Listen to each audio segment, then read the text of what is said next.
Assalamualaikum teman-teman. Di video kali ini, kami akan membahas materi tentang e-bisnis dan sistem informasi dalam bisnis global kekinian dalam hal pasar dan produk digital. Nah, berbicara tentang e-bisnis di era digitalisasi seperti saat ini, rasanya sudah tidak asing lagi. Bagaimana tidak, berkat perkembangan teknologi dan informasi telah mengantar masyarakat dunia pada konsep e-bisnis. Mungkin ada sebagian dari kita yang belum tahu seperti apa sih itu bisnis. Mungkin juga ada sebagian dari kita sudah pernah mempraktikannya, namun tidak sadar atau tidak tahu bahwa ternyata kegiatan yang kita lakukan merupakan bentuk dari bisnis. Nah, untuk mengetahuinya lebih lanjut, mari kita simak video berikut ini. Oke, langsung saja ya teman-teman. Yang pertama, pengertian dari e-bisnis. E-bisnis atau electronic business secara sederhana dapat diartikan sebagai kegiatan bisnis yang dijalankan dengan menggunakan teknologi internet atau media elektronik untuk meningkatkan produktivitas dan memperoleh keuntungan dari suatu bisnis.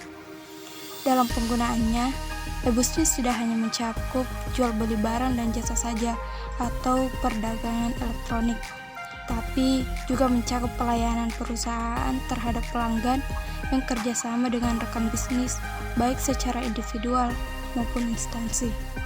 Dalam artian bahwa e-bisnis ini luas cakupannya, sementara e-commerce merupakan subbab dari e-bisnis. Selanjutnya, ruang lingkup e-bisnis. Terdapat 4 prinsip dalam ruang lingkup e-bisnis, yaitu yang pertama, dimensi word, yaitu dimensi yang menjelaskan tentang aktivitas apa saja yang ada dalam bisnis. Aktivitas dalam bisnis mencakup kolaborasi atau kerjasama antara organisasi dengan mitranya, interaksi antara organisasi dengan pelanggannya, pertukaran informasi antara organisasi dengan stakeholder atau pihak yang berkepentingan. Yang kedua, dimensi who, yaitu dimensi yang menjelaskan siapa saja yang terlibat dalam aktivitas e-bisnis. Nah, yang terlibat dalam aktivitas e-bisnis itu dapat diklasifikasikan menjadi agen bisnis, consumer, device, employer, family, and government. Yang ketiga, dimensi where, yaitu dimensi yang menjelaskan di mana saja aktivitas bisnis dapat dilakukan. Nah, kegiatan bisnis dapat dilakukan di mana saja selama pihak-pihak yang berkepentingan memiliki fasilitas elektronik sebagai kanal akses atau access channel. Selanjutnya yang keempat, dimensi why, yaitu dimensi yang menjelaskan mengapa para praktisi bisnis di seluruh dunia sepakat mengimplementasikan e-bisnis. Karena penerapan e-bisnis tidak hanya menguntungkan organisasi, karena banyaknya komponen biaya tinggi yang dapat dihemat, tetapi juga memberikan kesempatan kepada organisasi untuk meningkatkan jumlah pendapatannya. Oke, selanjutnya ada jenis-jenis e-bisnis, di mana jenis-jenis ini memiliki 7 poin yang kemungkinan terjadi. Yang pertama ada business to business, ialah transaksi yang dilakukan oleh satu objek bisnis dengan objek bisnis lainnya melalui internet. Yang kedua ada business to customer, yaitu kegiatan e-bisnis yang dilakukan secara langsung kepada konsumen melalui barang atau jasa.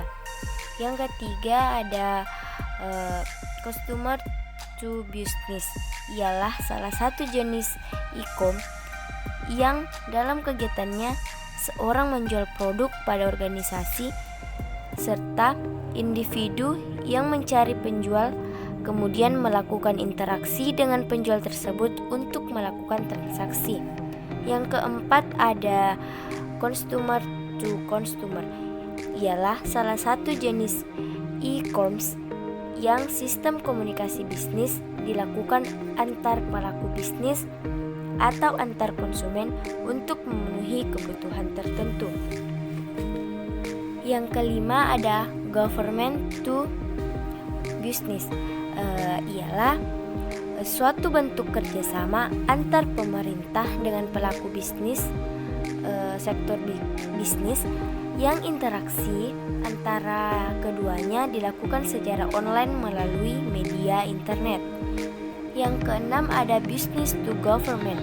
Sama halnya dengan business to business yang kerap kali disebut sebagai definisi pasar pemasaran sektor publik yang mencakup pemasaran produk dan jasa untuk instansi melalui pemasaran terpadu seperti iklan berbasis web. Yang terakhir ada government to government. Kegiatan ini bisa dikatakan kerjasama antar satu pemerintah dengan pemerintah lainnya yang dalam interaksinya tidak hanya membahas perihal yang berbau diplomasi semata, tetapi juga untuk memperlancar hubungan kerjasama antar negara. Materi selanjutnya, sistem informasi. Sistem informasi bisnis dapat dikatakan suatu perangkat, cara atau metode bisnis yang memanfaatkan teknologi hardware, software, network, dan brainware untuk berinteraksi, bertransaksi, dan menjalankan berbagai aktivitas bisnis antar organisasi tanpa dibatasi oleh waktu dan tempat. Penerapan sistem informasi e-bisnis telah menjadi komponen penting bagi organisasi untuk mencapai kesuksesan bisnis secara nasional dan global. Fungsi sistem informasi. Ada beberapa peranan penting sistem informasi dalam organisasi dan bisnis, yaitu 1. Mendukung pengambilan keputusan para pegawai dan manajernya. Dalam hal ini, SIM bertujuan untuk menyediakan informasi dalam pemecahan masalah dan pengambilan keputusan, baik yang menyangkut keputusan-keputusan rutin maupun keputusan-keputusan yang strategis. 2. Mendukung proses operasi organisasi atau perusahaan dan mendukung berbagai strategi untuk keunggulan kompetitif. Agar memudahkan dalam memahami tentang sistem informasi, terlebih dahulu haruslah memahami dimensi organisasi, manajemen, dan teknologi. Hal inilah yang nantinya akan menjadi perspektif atau sudut pandang dalam penerapan sistem informasi, yaitu 1. Organisasi, 2. Manajemen, 3. Teknologi. Oke, selanjutnya materi tentang e-commerce, pasar dan produk digital. Transaksi diadakan secara elektronik atau digital. Sesuatu dibuat menjadi mungkin dengan pesatnya perkembangan komunikasi digital.